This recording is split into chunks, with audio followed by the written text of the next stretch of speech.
fun hitting you guys again. You guys have been around. It's a good time. Thank you to Tane for debating with me. He made me run this case. I wanted to run a case about medicine and pharmaceutical industry stuff, and he was like, no, we're running this. So I guess we'll see how this goes. Thank you guys for judging, and thank you to Columbia for hosting the tournament, and to Dennis and Gabby for watching us. Okay, everyone ready? 3, 2, 1. On opposition, your life is hollow, a life devoid of meaning, where you're unable to form relationships and fall in love with other people. The first claim that we can make is why joy, fulfillment of love is massive, and provides a unique utility outside of the house. Notice the happiness and fulfillment that we get from loving someone are invaluable.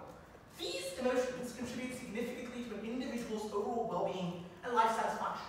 Even if it is the case that this love is eventually lost, the joy experienced is a significant part of one's life share. The first thing I want to prove is why you're quite happy during the relationship, and why this is a unique part of life you're just not going to be experiencing on their side of the house. There are 3 things to say here. Firstly, just note that at the point where you're probably in love with someone, you have a uniquely good time with them. You often connect with them on a very deep level, and are able to share things that you would be unable to for the average person. Secondly, there's an innate happiness coming with the fact that you're actively in love with someone, that you really care about them and want to spend time with them on outside of the house.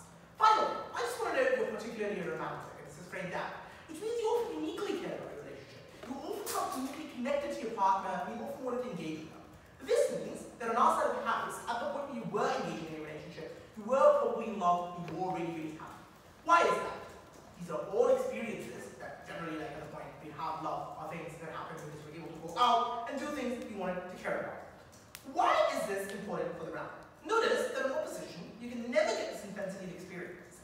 Here's the comparative law that I want to establish.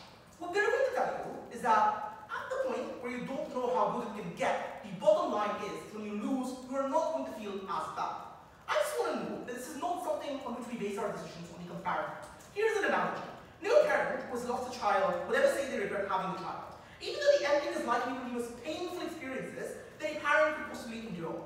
The joy of bringing a human into the world and having a child, seeing their happiness and being directly tied to important moments in someone else's life, covering things like milestones with them, always outweighs the pain that it brings. Secondly, know that you're likely to feel joy and be happy about relationships even if it ends. There are 3 things to note here. First, just note that you often do have fond memories of things you did together. The fact that you were with someone and often connected with them in a very deep way means that you often recall these kinds of memories from outside of the house. This looks like when you go out to a simple ice cream trick, or you're ready to travel the world together to create things like important memories that are often a fundamental part of your life experience that often bring you joy when you recall them. Secondly, just note that even if it is true that you feel grief, grief goes away over a very short-term period. Why is it the case? 1, you're often able to come to understanding and term things. That is to say, you're often able to talk to things like friends, your social network. In fact, you're often family and others, so able to understand and go through this process together means that you're able to solve that grief fairly well on outside of the house. Secondly, just note that it's the case that it's societally ingrained ways of dealing with grief. That's because people close to people pass away all the time. The fact that we're all going to lose our parents within our lifetimes doesn't mean that people cannot move on. And it is this reason why we have particular experiences with which we connect together with other individuals. That means that you're often likely to have conversations and move on at the point where you establish new relationships, new connections from outside of the house. What does this mean? This means that firstly, you're often able to look back at things as opposed to experiences, things that you learn from, and things that generally give you joy within our world. Secondly, note that you're often able to reflect these happy memories during tough times. The fact that you have something to strive for, the fact that you want to engage in this again, often gives you a unique emotional fulfillment that is just inaccessible on their side of the house. Finally, just note that this comparative does not exist on their side of the house at all. That is to say, you often feel like your life is devoid of meaning. As a romantic, you uniquely care about this. You want someone to fall in love with, and it is something that you often set as a high priority, given that it is the outlook by which you carve out your life happiness. That means you often feel hollow and unfulfilled when they're not. Second argument, why is it the case that you're likely to grow through emotional experience on outside of the house? The first thing to frame is just that loving and losing requires essential life experiences that contribute to emotional and personal growth. These experiences teach you resilience, empathy, and understanding of complex emotions. It is a journey that shapes one's characters and outlook for life. There are a couple of things to note here. Firstly, experiencing love and loss often helps individuals appreciate the value of relationships and the importance of connecting with others. Notice that it often underscores things like the transient nature of life and the importance of cherishing moments with people while they are present. What this looks like is you going out with your friends significantly more because you know you might lose them someday. It looks like spending more time with your grandparents because you don't know when they're going to be there the next time. Or making more time with your parents and going out with them on a comparative recognize others are transient and temporary, and therefore you ought to focus on this. Notice that this is a particularly large impact, because in status quo, when you don't care about the relationships on the other house, you're often admiring things like capitalism, and then you have massive loss down the line, but you can never come back from. You often feel terrible when they're gone. Secondly, experiencing grief in and of itself is a particularly important character building moment for individuals. No, the grief is always going to occur on either side of the house at some point in an individual's life. And having the ability to work through immediate and proximate things means that you can work through other situations in the future. When you have healthy coping mechanisms, and a group of friends who can help you through these things, it is a really important experience. It helps you build you back up, and the emotional scar tissue that you build up makes you more resilient in the future. But this looks like when you have other situations like this, when you lose your job, when you have something that massively is wrong for you, I think it means that you are better prepared and equipped to deal with these kinds of things. Finally, this just causes massive amounts of character growth. No, when you enter into a relationship, you often change and often adapt and engage with people. It means you often learn things like communication and boundaries. You're often connecting with someone in a very deep way. This means that firstly, you're often likely to have significant amounts of character growth in things like relationships, but at the point where you opted out of them, you often introspect on what caused that. Especially when it's something like a breakup, you'll likely realize, what were my personalities? What are my deal breakers? What do I uniquely care about as a person? And these kinds of moments often cause significant amounts of personal introspection that allow you to grow as a person, to understand yourself significantly better. This is particularly important because it helps in preference formation. It makes it so that you now know what you want out of future relationships, but it also just does mean that you're able to understand yourself and understand the kinds of empathy and other things that are important for promotional growth. Final thing, and this is about your outlook on life. Look, the first thing to say is just the peace of mind at the end of your life. There's a moment near the end of life where we spend time reflecting on experiences that we've had and have not. Even if life has had experiences that didn't have happy endings, those lows will pale in comparison to the sense of impending doom to dead persons. As a result, you have a great appreciation for your personal legacy in our side of the house. Secondly, it's about how you feel during your life. And I want to frame something here. People want love. They have a consistent urge to search for it, especially given social media and other narratives that exist on our side of the house. What this means is that you're always going to be searching for love within either world. Here's the three things that you miss out on this side of the house. Firstly, you're often unable to relate to your friends' sorts of relationships, the fact that you're in love with someone. You feel socially isolated because you're unable to connect to these types of things. Secondly, especially when your friends have kids, for example, and you're growing into families of their own, you often get out of these kinds of conversations that are often out of friend groups because you just do not have the ability to connect with them. But finally, you're always ashamed about not having a relationship because of social standards. You feel stigmatized, you feel like you're part of the 1% who've never had these kinds of experiences. Finally, just more specifically for this person, know that this person is your romantic. It is probably the case that you don't have thoughts sometimes. Studying about these kinds of things. Really wanting this. This means on their side of the house. This is an important tenet to their life. You feel disconnected and bother, particularly as the actress. Very bad. Thank you so much for that speech. Now calling upon the leader of opposition to give a speech. That is 8 minutes and 30 seconds. Sorry. All good. Is your computer okay? My computer is fine. Okay. I just knocked on my ankle, that's why it hurts. Oh, okay. Sorry to that. Yeah, when you're ready, you can get up and we can begin the next speech. Oh no, my computer is not fine. Oh shit. Oh my god. No, that is not good. That is not okay. That's what you've done. I know. This room's cursed. It's the desks. The desks are cursed. Yeah. I have a lot because of that. That is horrible. Now what do I do with this? That's like that. My ankle is hurting. And my computer. It's fine, we'll be fine. So I had like the papers on the other side of the paper was like. Fair enough, yeah. We will be fine. I will just need to take this to Best Buy again and get it prepared. Are you good for like flowing and stuff, or? Worst case scenario, Tanya will tell me what to say. It will be fine. Yeah, I don't really mind. that's unfortunate. You will be fine. Dennis kindly lent you his laptop No. if you want Dennis's laptop. Gabby's lending you her laptop. I'm doing no her You ups. can use my laptop. If you need paper, I can also get it to you. Yeah, Muzzy, I have Dennis, but you wouldn't give me your laptop. You're supposed to be my coach. I'm fine. I'm actually fine. Don't worry. Are you sure you just want to do like the laptop thing? No, Dennis doesn't want to give me his laptop. He just hates me. Damn, what a hater. That's crazy. Let's get LSC going. It's fine. We'll cut it all in post. Are the Warriors in by 10 now? Dude, they're up by 18. Yeah, the reason he isn't giving me his laptop is because I he's watching the have a Warriors. second laptop if you want. No, he's watching the Warriors. I'll be fine. Are you sure? He'll be fine. If I need it, Tanya will give it to me. Don't worry. Okay. Okay. It's cool for my speech.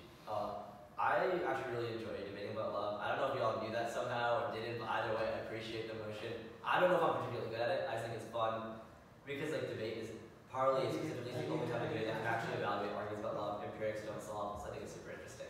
So I'm very happy to do this motion. Everyone ready? Sorry, give me 1 second. I'm gonna open this wall my lock. Okay, fair enough. I'll do a quick off-time roadmap right now that that's fine. I'm gonna start with some framing. Give 2 off-case arguments. Then I'm gonna respond a bit to gov framing and then just go to the case. It should be shared. Yeah. Sounds good. And framing on top of off, correct? Yeah. So, Again, mostly framing. yeah, I can answer this one. But like, yeah, sure, top off. Yeah. Just keep sharing. That's what I have written in my Sounds good. Just keep it on top. Yeah, no, but I don't want you because I don't know what's in there. I don't know how that happened. Ouch. Okay, I think we're all good, so you know whenever you're ready. Okay, is everyone ready? Let's start now. First, let's characterize the wants of romantic individual. We think that romantic individuals deeply value having love. This means 2 things for us in this context of resolution. First, they do have some internal desire to find love, but also secondarily, losing love causes extremely high emotional harm upon them because they value it so much. We think that also, just to context, give some consummation, loss is quantitatively losing love in some abrupt way, usually unexpected, usually typically early in the relationship. That's really what this motion is about. Don't let anybody like reframing. Like I think this is what makes sense quantitatively in the context of this motion, and that's really what this type of debate is about. This looks like sudden death, maybe some, or maybe like structurally something preventing you from having a relationship with this person. Additionally, we think contextually in this round, humans probably want to live lives which they spend the most amount of time happy, having joy. We think this sort of interacts with their framework and sort of uses it. This is because people are driven decision-making by hormones, driving to make actions and the chemical processes that actually create love in the first place. That's what will give you dopamine when you have these sort of emotions, so I think it's like probably true. Okay, then I'll try to off these arguments. Firstly, we think the negative associated with loss are higher than the positive ones. 2 reasons for this. First, time frame difference. Since loss happens early, there's trivially less time into benefit the relationship. Think like maybe 6 to 10 years in this relationship versus 40 to 50 years like having to deal with the emotions around this loss. When it then do some analysis why this brief does permeate for those 50 years, it's not true that it's very temporary, like I try to tell you.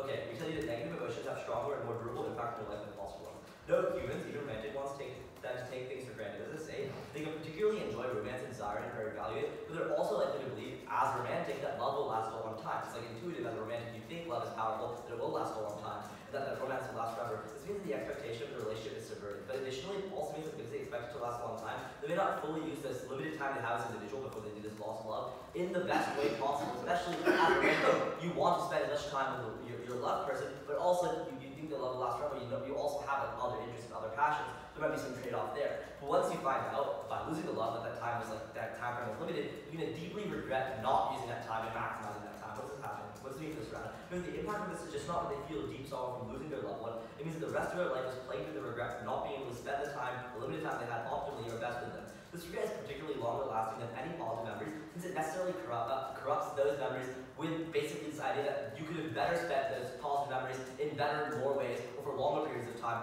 This actually necessarily preempts like any benefit they get from positive experiences, because we tell you any memory of those positive experiences gets corrupted with the regret, which means any positive experience and any memory of that is actually harmful to your psyche. This is probably bad. This is why like you're probably not going to live like a lot. Like even the time you have, only the time when you have will be positive, but then like the memories of those over that 40 to 50 years time tends to be particularly negative and particularly harmful for you as individuals, like in terms of your joy in and of itself. We think then because like love is the most important thing to you as like a romantic individual, that's the biggest harm to your utility. On to our second argument then. We think that the loss of love also devalues the other things that you were passionate about in your life. Romantic individuals are characterized by their immense desire for love. In addition to desire, they have things in life that they find they value highly. Like think about something you have a passion for, like writing, etc. You can have other passions other than love. You just value love over those things, right? While something is of such high value for a romantic individual causes them to lose hope in finding things that value them through other means. This is simple. This is simply because losing the most important thing to you so easily makes you think other goals will just as easily be lost. If you love someone so much, how are you not able to keep a hold of them? This is the narrative that they're going to replay themselves in the head. God will tell you that this is not rational. It doesn't matter love isn't rational. Human emotions aren't rational. This is the way you would think about it because you think that love is so powerful. Love triumphs over all. This is the narrative romantic individuals are buying into, right? So you feel an overwhelming sense of hopelessness and powerlessness, meaning that you don't feel like any of the other goals at any point. Because why do they matter if you couldn't even hold on to the most important goal to you? The one that is supposed to be the most powerful, the one that's the last ones, comparatively. If you never loved at all, you can still act on their passions. Yes, you might never meet your greatest goal of love, but at least the loss of that goal doesn't make other humans feel relatively meaningless. As a romantic who's never loved at all, it doesn't mean that you aren't trying to pursue love or you don't have hope of love. In fact, the opposite is probably true, right? Like, if you're a romantic and you believe that love is powerful, people that will probably come to you at some point in time. So you have a lot of hope that that potential love happens. So if you never get it, like most of your time, you'll probably be positively connotated with that hope, right? They tell you that you feel really bad. I'm just feeling really bad time period is like pretty short. Maybe like only for like the last 2 or 3 years of your life, you're like, oh wait, like I'm really old, so I'm not gonna get this like love and think I'm out of time. But like if you're romantic, you probably think like, oh, I can still find someone at 60 years old, right? There are other old single people out here that I could be with, right? And also like if you do die like in some accident before you reach that point of regret, you actually lived all of your life with the positive emotions of like your other passions and being able to invest time into them, and also like that hope that you have finding a relationship, the hope that like contextualize your memories in good ways, do these hopes and dreams that do positively affect you even if you don't achieve them, because thinking about those hopes themselves is a benefit to you, right? Like reflecting on those things, having a good dream, etc. Now onto their case, first onto their framing. They said, oh, all was a hollow the life devoid of meaning. I just characterized you making a lot of meaning from life without actually finding love in 2 ways. Firstly, other passions, and secondly, like just having that type of hope is actually beneficial to you. Hope is very positive human emotion, even if that hope doesn't end up getting fulfilled. It's still a positive impact in the time that you have it, which I think is most of your life because of how romantic individuals interact with different narratives. Also, then they go and tell you, okay, you connect on a deep level, you can share deep things. Just because you're in love with them doesn't imply that they're in love with you. That loss could very easily be from them leaving you, them falling out of love and never being in love with you, which means the negative harms still exist, but the positive benefits aren't as big. So you might share deep things, they don't share them back. Then they tell us like that the comparative, or they use like analysis that like parents ever saying, like if their child dies that they wouldn't want to have the children. I think no parent will say that they're right, but this is not a good comparative. If you ask a parent, would they have a child they know would die at age 8, they would always say no. That is the comparative we're talking about in this round, right? Not the comparative of like retrospectively having a child and deciding to reverse it. It's like no, you can either have a child who will die at 8 or not have a child. Most parents are like, I don't want a kid birth something that will die at 8 years old. That's a terrible harm to put upon them, right? Like, so I don't think this analysis works. I think also like the mechanistic thing under this is like, oh, like you have fond memories of a significant other and you wouldn't want to lose out on those. But we think like we are actually acting not as like this like individual act, but what we think is better for this act like from like an external perspective. That's sort of the point of the motion, right? Like we're saying like what is better for a romantic individual externally. So even the romantic individual might like think it is better to have loved and lost. We are telling you externally for them in terms of how their emotions interact with these type of things, it is more harmful for them in terms of the emotions they experience throughout their lifespan. Even if right now as a romantic they think it would be better, it isn't better for them. So the mechanisms come before this type of argumentation is not good enough. Then they tell us like grief, and grief goes way after a short-term period of time. Well, as a romantic, grief is not processed in a rational way. Romantics often believe in concepts such as one true love, which means A, this cuts back to their arguments of finding other love. If you believe in one true love, it means once you lose that love, you don't think you can find love anymore. That is another deeply negative emotion that permeates the rest of your life, that is like independent from the regret. But secondly, romantics also overvalue their romantic relationships over platonic relationships, which means that if they do find a romantic one, they spend 6 10 years on it, they probably will let go of all the platonic relationships. They won't have them to fall back on. So all their links about how like family and friends can support you don't really exist because you probably let go of platonic relationships in pursuit of your romantic relationship over that short-term period of time. The point is it's hard to reconnect with them, and they also don't know enough about you to support you throughout that time period. Second argument about emotional experiences. One overviews this argument. This argument is the implicit assumption that you deal with your grief in the most perfect, healthy way possible. This is incredibly unrealistic, right? They don't actually give you any link at all for why you are likely to do this in a healthy way. The only one they give you is you have family and friends to help you. We already told you why the friends probably won't be there because you overvalue romantic relationships with platonic ones. But secondly, you probably also don't have your family to support you. Why is that really true?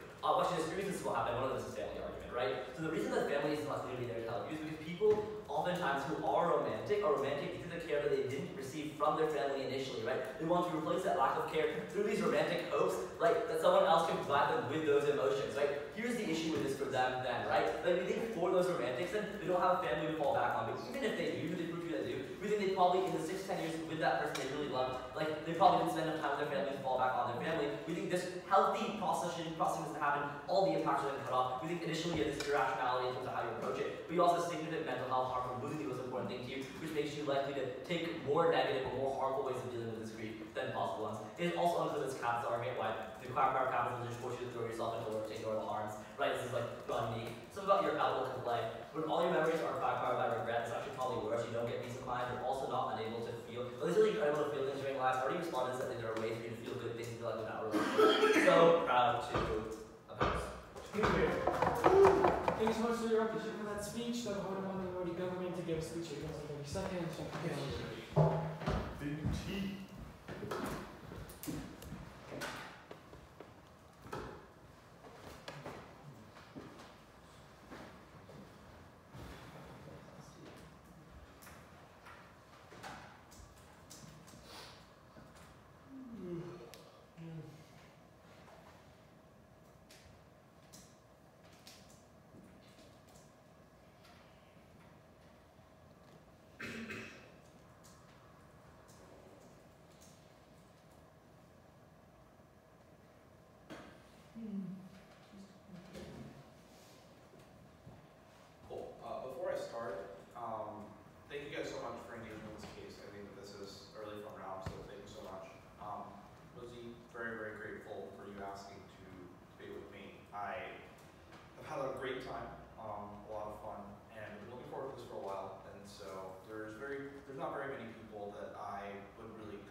on the evaluation of a life well lived.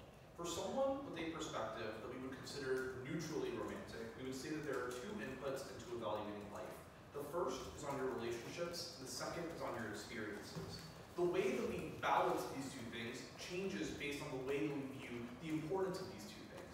So for certain individuals who may be aromantic or who may be highly individualistic, they may have a higher emphasis specifically on the experiences and the doing of things, agnostic of who they're doing it with. But for individuals who prioritize relationships, they care much more about who they're doing things with and how they're doing them with them. And the second question then that I want to clarify is, what then is the balance of this that a romantic individual succeeds, and what, or expects, and what makes them specifically romantic in this way? We think that romantic individuals largely focus the emphasis on a relationship. That is, the psychology of these individuals is one where they say, look, what we care about is making sure that we find the person, find our person who we can spend time with and do things with. But understand this isn't categorical, and it is largely scalar. That is, that they invest in a lot of their relationships and not just the one relationship that is romantic. Because the way that they gain happiness and do ultimate fulfillment is by finding the person who they can do as many things as possible with. But that doesn't mean that on their day-to-day basis, they don't want to have friends. Because the way that they derive happiness on this relationships to experience spectrum is one that is heavily coddled with these relationships. So I want to talk thirdly then about how this influences your other relationships. Because from the ideas that we get from the leader of opposition, it seems like there's a very toxic, suffering romantic who jeopardizes these other relationships for their one romantic relationship.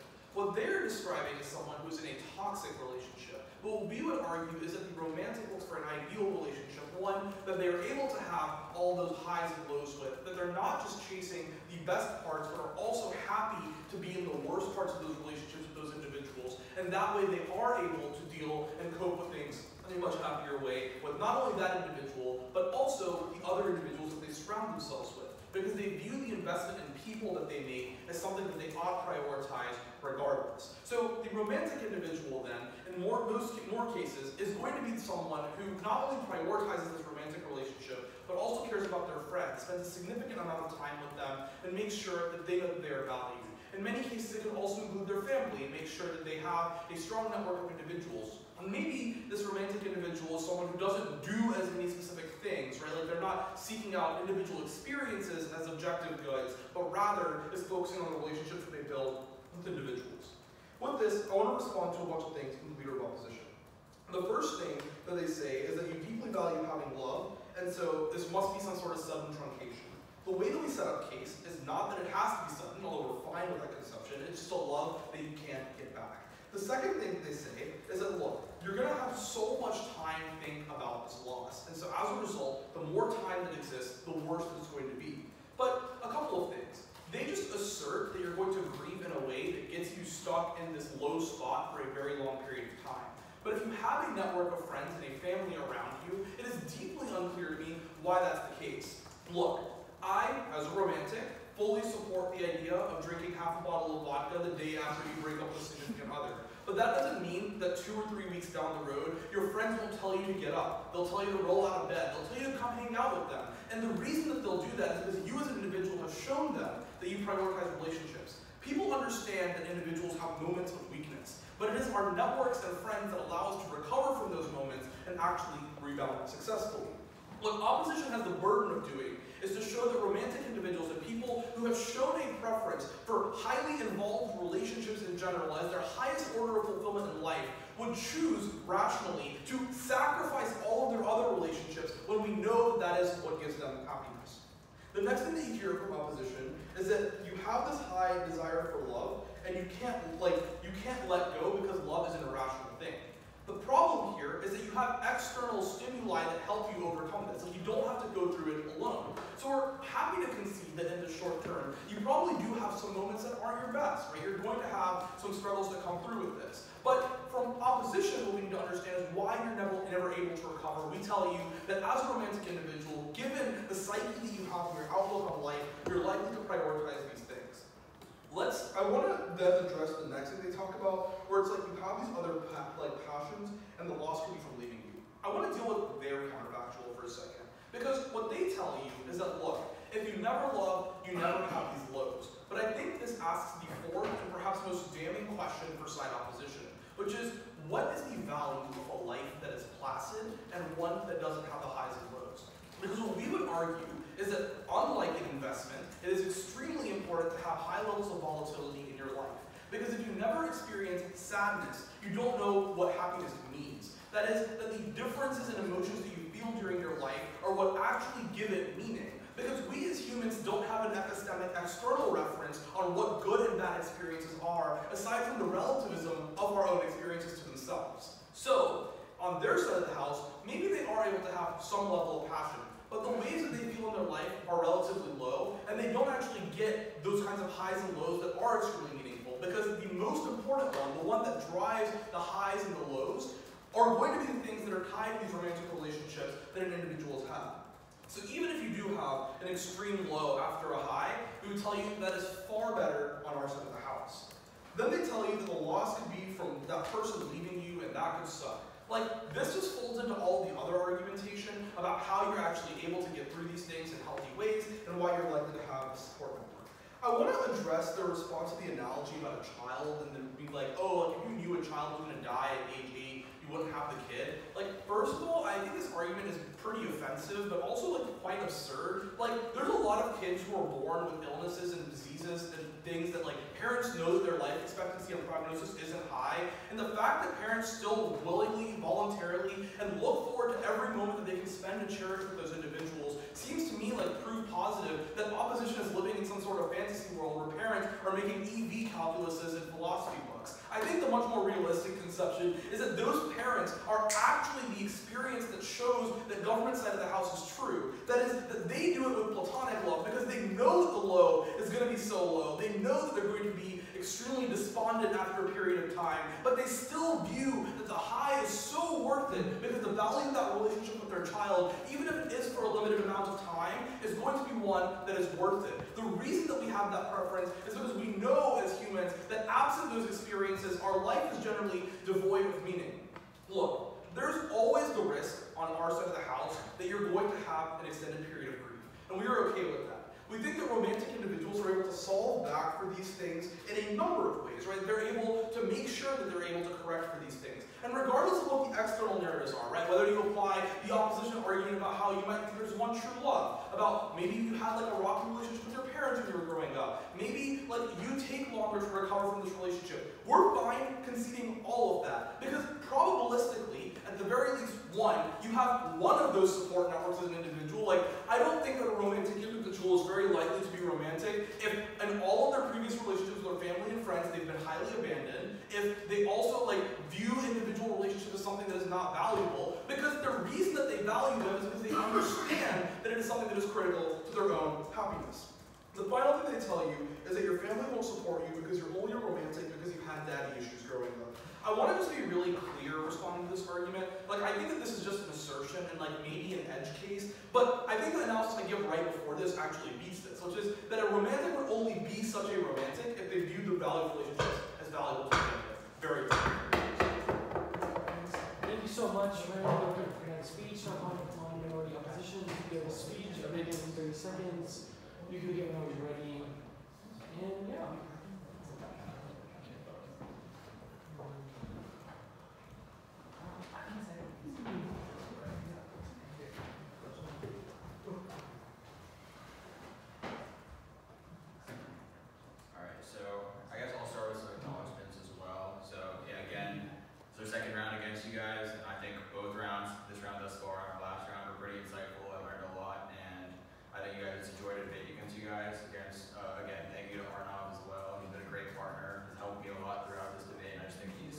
Really pulled his weight and made really great arguments throughout the speech. Thank you to all the judges, of course, some of which have already judged me. You guys gave great feedback, and I look forward to hearing what you have to say about this round as well. Thanks to all the spectators as well for showing support. And yeah, thanks for the good topic as well. I agree with Arnav that this is a really interesting topic to talk about because everyone has something to contribute about love. And yeah. So, off-time roadmap. So I'm going to start with an overview. You can flow it at the framework level of the off case, and then I'm going to address like the 3 questions overview that they gave, and then I'll do off case on these. So is everyone ready?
importance of the idea of one true love. As a romantic, you prioritize the idea and you want to strive for the idea of achieving that one true love. That's what we think characterizes a romantic individual. It's something that's kind of spread throughout society, throughout media. You learn from like different movies and such that that's what you want to achieve. And as a romantic individual, we tell you that that's what the highest priority is. Throughout their last speech, and I think throughout their round, they've kind of changed the narrative to where they say that romantics value romance, of course, but they also kind of say that like they almost equally value other things. We think that's unfair because in POCs, we like learn that a romantic individual, which I think is intuitive, values love at the highest. They can value other things, of course, but they value love at the highest. We think the way that they do this is by trying to manifest that one true love and trying to achieve that one true love in their life. So we think that's going to be important in characterizing the rest of this round. But then let's go into the 3 questions overview that they give.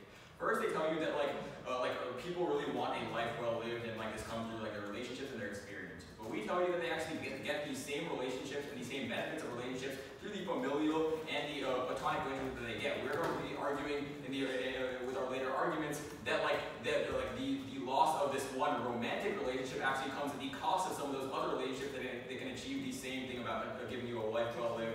So we think the relationship aspect is satisfied on our side. The second is the experience. Again, these experiences, which we both agree they have other passions other than love, these experiences can be achieved by those other experiences. They don't characterize why those experiences have to be romantic experiences specifically. That doesn't like romantic experiences specifically aren't like something that like characterizes a life well lived. So we tell you that again, if you like a lot of grief or a lot of the effects of losing a loved one can actually bar you from actually getting those experiences later in life. We're going to talk about that more in our case as well. But then the second question is about how like they need to find like a balance of all of these things, and there's like a scalar thing with love. But what we tell you is that this doesn't actually beat the argument that they value romantic relationships the most. That's obviously what the definition of romantic is. So that's why they will prioritize romance over other things. So there is going to be a balance, of course, but romance still comes first. That's going to be really important. The second thing they have to take a note of, which they don't respond to, is the fact that people are not necessarily rational.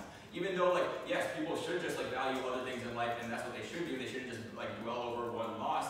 People, like especially a romantic individual that wants that one true love and has just lost that ability to get that one true love, they will get overcome with emotions. They won't actually act rational, even though that's what they assume in their arguments. But thirdly, they say this is like not a toxic relationship. But one, they don't really give you a reason why. Remember what Arnav tells you in LO, which is the fact that you might have loved them, you might have given you a lot to this relationship and lost them. That doesn't mean they gave you that back. That's going to be important because we think that oftentimes romantics glorify toxic relationships. Romantics don't just only like good relationships, they value romantic love highest. That means, and then this is what they tell us in POCs, they just value romantic love the highest. This means that they are likely to take part in codependent relationships which do come with a trade-off from other relationships. That's important because we tell you that this love can come at the cost of these other relationships. They can't just have access to both of those things.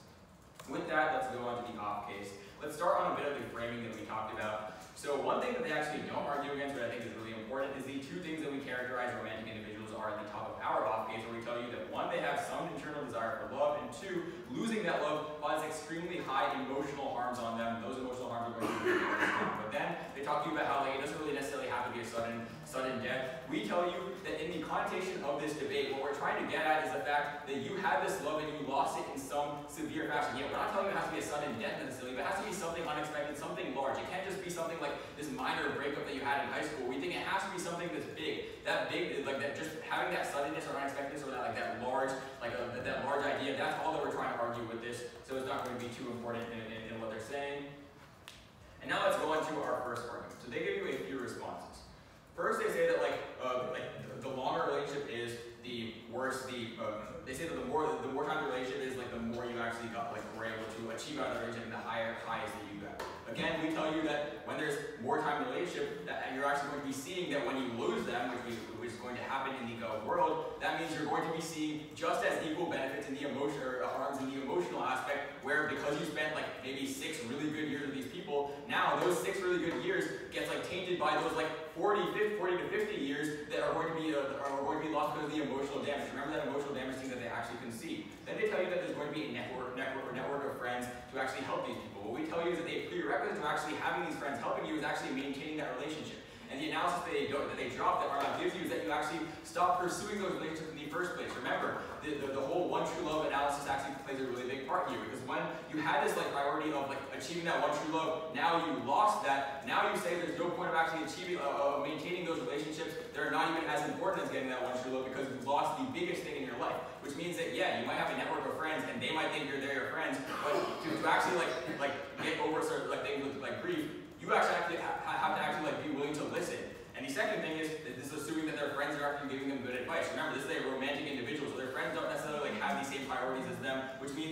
a network of friends isn't enough to actually like save them from any of the negative emotions that they talk about. That's why we tell you that we get pretty clear access to our first argument. But the second is our second argument is about the loss of value of other the loss of other values in life. So they give you this comparative argument talking about how like volatility in life is good and like the highs and lows are just necessary. But again, this drops the fact of the rational analysis. Where like, yes, of course, I think as rational beings we can acknowledge that yes, people want to have highs and lows. It's just inevitable that you're going to have those lows and you can learn from those lows. But remember, the one true love analysis takes priority here. Because we tell you between the highs and lows, we tell you that the lows are actually going to end up overtaking the highs because of how the human brain works. We actually give you a little bit of this analysis in LO, but I'm going to extend it here as well. Because the human brain prioritizes getting that happiness, and the same way that you can get that happiness, and like you actually like that's what like the human brain evolutionarily seeks. That same loss is something you want to avoid, those same losses. That means that these lows actually end up like impacting the human brain, especially for, again, a really romantic individual. And they said, and that means that like even though like people have this inevitable volatility, it's still important for them to like not have this loss, because as a romantic individual, like that loss is going to end up clouding everything else in your life, which is going to be really harmful. Then let's go into the Gov case. So first on this like idea of like the analogy of the parent, which they kind of use a lot, and they tell you that we like have a really like unfair characterization of this. All Arnav was telling you in his argument was the fact that when you know that you have a shelf life and you know that there's going to be inevitable grief, which is what this actual topic is about, there's inevitable grief, there's inevitable loss is going to happen, that means you're like the idea of the highs don't necessarily outweigh the lows. Obviously, like without having that, and like without knowing your child is going to die no matter what, you're going to say, oh, of course I love having that child. But we tell you that the lows are going to end up clouding over the highs because you actually know that. So that means their whole analogy just doesn't work. We're not trying to make any like offensive type arguments in the first place. But then let's go on to their argument about grief. Remember what Arnav tells you is they don't really interact with too much.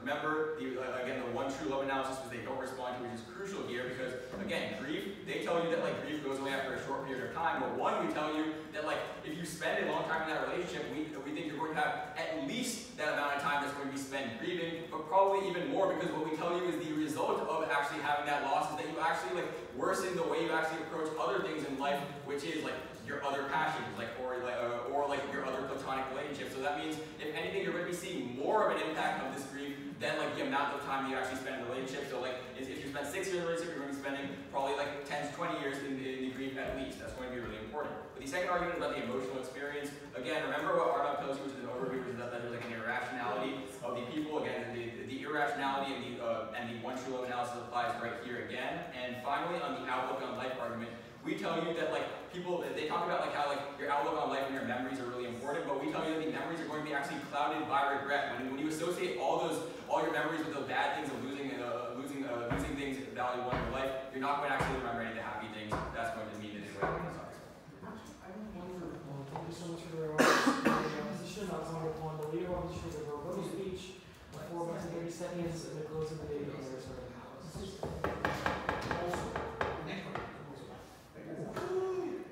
You can do whatever you're ready.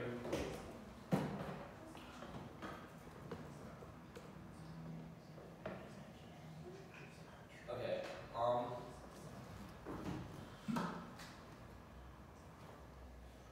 Is everyone ready? Okay, just off time roadmap. One observation about framing, just 2 observations about framing, then 3-ish ballots. They're not like separate ballots. You'll see how they work. They're independent, but not. They just sort of like they overlap. Anyways, is everyone ready? Are y'all ready? Right.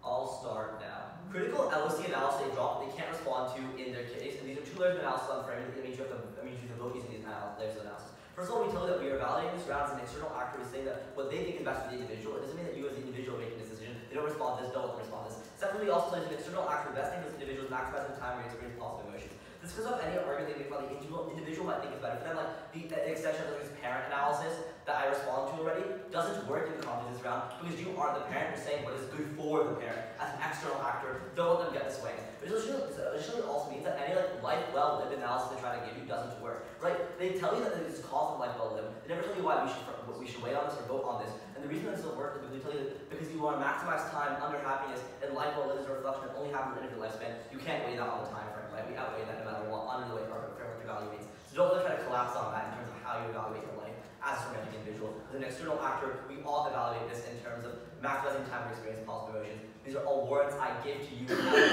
They can't respond to these. That means these are true for the ground. Then, how do you look for us? 3 different ways, all interacting in this comparative of our world. First, let me tell you what our world looks like. They don't give you a clear explanation for why you are spending any significant time unhappy in our world. No, what does this mean for us? We can clearly extend into this round the fact that you can still engage in your passions, cold dropped, and that the hopes and dreams of romance, when you don't achieve it, actually give you positive emotion only until like very late in your life where you realize maybe you don't have a chance. For the vast majority of your life, you're able to experience vastly positive emotions due to this decision, right, between these 2 options on opposition side of the house. Which means the burden on them is not just to prove that you can have happiness for some period of time. They need to prove you can have happiness for a larger period of time than like the entirety of life until the last 5 years, if you even get old enough those last 5 years to become unhappy. This is the issue with their case. They don't do that. They fail this burden. There are 3 different reasons why there's some amount of unhappiness, and each of these are independent. So if you believe any of them, the other ones don't really give you active positive benefits. They're just at best neutral. What is the first way? Regret permeating all positive memories. This is probably the most powerful way to vote for us, but it also has the most ink on it, right? They try to beat this using this relationships argument, which means they basically can fall back on platonic relationships to support you. Well, A, let's say you believe this, we don't think this is like a true or false argument. We think it's like a probability argument. Some amount of people are going to have this platonic relationship, some amount of people are not. We think they don't give you affirmative reasons to tell us that a majority of people are going to have it. That means at best you can believe like it's a 50-50 split, right? That we can't make a decision on how many people have these positive relationships. So we also give you ink on why a certain amount of romantic people for a certain mechanism, like don't have these positive relationships behind them, right?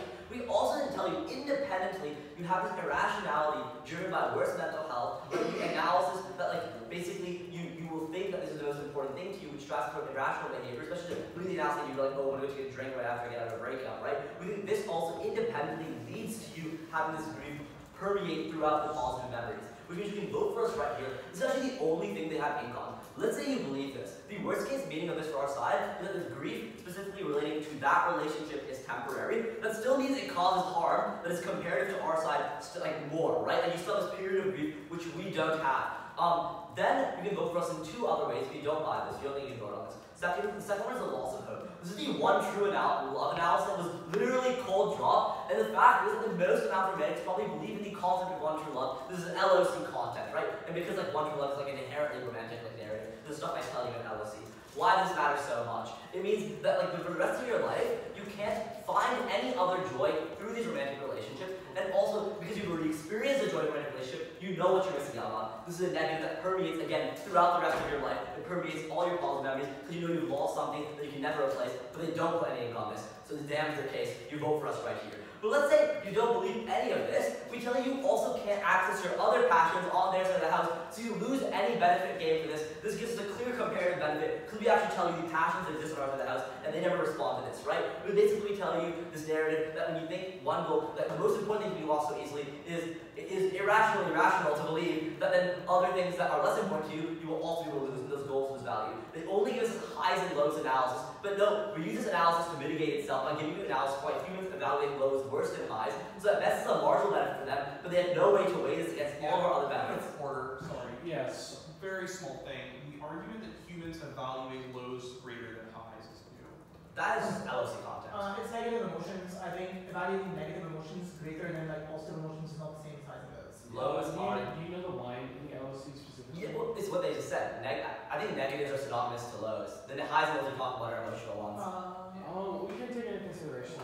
Yeah, the thing I'm calling you is like the permeations of all that's there is specifically that like we perceive the negatives in a moment as greater than highs in a moment. Yeah, I understand that. We will talk about it during our discussion. Thank you.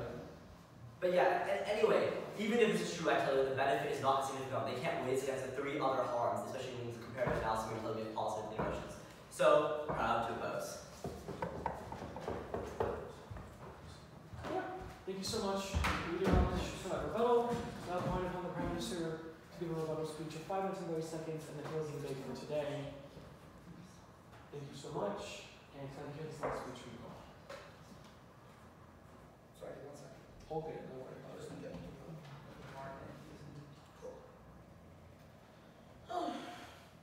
Everyone ready? 3, 2. The first ballot is just on what happens in your day-to-day life. Vaguely, Tane drops the argument about passions. Tane just does not. People don't listen to him these days. Here's what Tane tells you. When you are passionate about something, as a romantic, the way you care about your passion is not caring about the passion in the abstract. It is the person who you do it with. So you don't enjoy eating ice cream. You enjoy eating ice cream with someone you care about. This is the top-level framing that MG gives you, which means, as a romantic, what you care about in the vast majority of instances is the love could potentially receive. What this means for their side of the house is extremely simple. Every moment that you spend out of a relationship is one in which you feel hollow. When you go buy ice cream, when you go get groceries, you always think about, I have no one to do this with. I do not experience my passions to the same extent, and I do not feel like I am connected to the world. What does this mean for the ground? Firstly, you're consistently unhappy. That is, that you consistently feel disconnected. You consistently feel stigmatized in their world, and you consistently feel like you're ashamed of yourself for never being able to accept. Yes. Yeah. I think the implication of this passion argument about all your passions feel hollow because you don't do it with a loved one is like very new extensions. Like It is the top of MG. Exactly. Tane's framing is literally that the reason you enjoy things and the highest order thing that you care about is doing things with other people. It's the first line of MG, literally. with other people is different than with your loved one. That is, You think it's Tane said with the people who you are related to, Okay, I think that's very semantic. We can take it into consideration, but probably going to reject that word. Cool, thank you, yeah. Cool. Good to restart. 105, 105? Yeah. Yeah, sure. 3, what was I weighing? I forgot. What do you have last The last thing I have is you're consistently unhappy and disconnected on side out. Yeah. This means that in their best case, which is that you don't get into a romantic relationship, which is that you never love, every day feels the exact same as a regret that you would have in our world. Secondly, note their very simple ballot here, right? They get 30 years of the same grief, we get 20 years of. Maybe it is the case that you recover from grief within either world, but there are mechanisms to recover from grief. But there are no mechanisms for your friends telling you, God, I don't have any romantic relationship at all. This is the PMC argument that goes being conceded. You feel ashamed, you can never relate to your friends on their side of the house. These are childhood dreams that you are never able to fulfill, which means you feel consistently alienated within their worlds. But finally, just pragmatically, you can't engage in friend groups and other things. Guys, when your friends have kids, when they all have children around you, when it is the case your friends are all in relationships and you cannot relate to these, every other relationship worsens, which means you are unable to experience the average rate of day-to-day life. The weighing then is simple. Your relatability in the average relationship and the way that you experience pain on a day-to-day basis is much worse based on the house. And just expands its scope on the comparisons. Second matter, why are you able to find better relationships in our world? And here, they say that they have the one true love analysis, which means that you're only going to get one person on our side of the house. And in fact, Tane does respond to this yet again in MG. Tane explains how you construct relationships. That is, that the average romantic, they didn't become a romantic because they were like, guys, I want a one true love tomorrow. It is because you care about everyone else in your life. It is because you value relationships, both platonic and non-platonic, where you eventually felt like, I want this particular type of relationship outside of the house. What does this mean? Firstly, it means... Yes. I think the argument, Tane made that argument, it was not used as a way to deal with the one true love analysis at all. Tane literally says in MG this thing, I think it's literally rebuttal at the first overview on how you engage in forming relationships. I think they describe how relationships are formed. They don't say that means they don't believe in the one true love stuff. Like, we give you independent reasons, but I don't think it's applied to this point. It's applied as well, you can take it into consideration if you like. Yeah, consideration. Cool, I'm at 244. Yeah. Does that make sense? Cool. Notice, the reason you're a romantic is because you value every other relationship. It's because you care about relationships in general. And note what this does. This means the way the romantic conceives of relationships is to be happy in one, is to feel fulfilled in one, and to feel like I can go out with other people, to feel like I can engage with others at the same time, and to care about all my platonic friendships that I've had for the last 10 to 20 years. The probabilistic weighing is as follows. You're not going to get rid of every one of your friendships at the point that that's the reason you want to open to this, at the point that that's the reason you want to be in a relationship in the first place. What did the then concede out of PMC that just wins the day? Here's what we told you. When you break up, it might be a really tough time.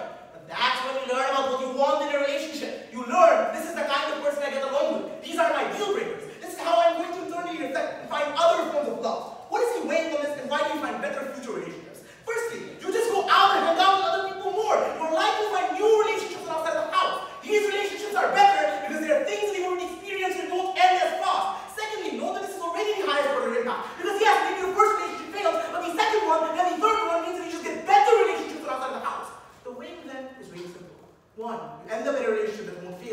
figured out what you wanted. Secondly, this means that you have the highest order impact outside the house. As a romantic, you now establish a strong internal bond with someone. You now have someone who truly understands you, and therefore there's the way to access. But finally, this is really, really likely. Like, guys, people opt in and out of breakup are likely to engage in this way at the point where probabilistically, many people do have networks of friends and other people who help them through these times. And it is just the case that over time, you're likely to opt into other things, given that you're co-workers, given that you have to pay rent, given that you have to go out, which means you eventually meet people that you're able to engage with and get along better. Easy second ballot here.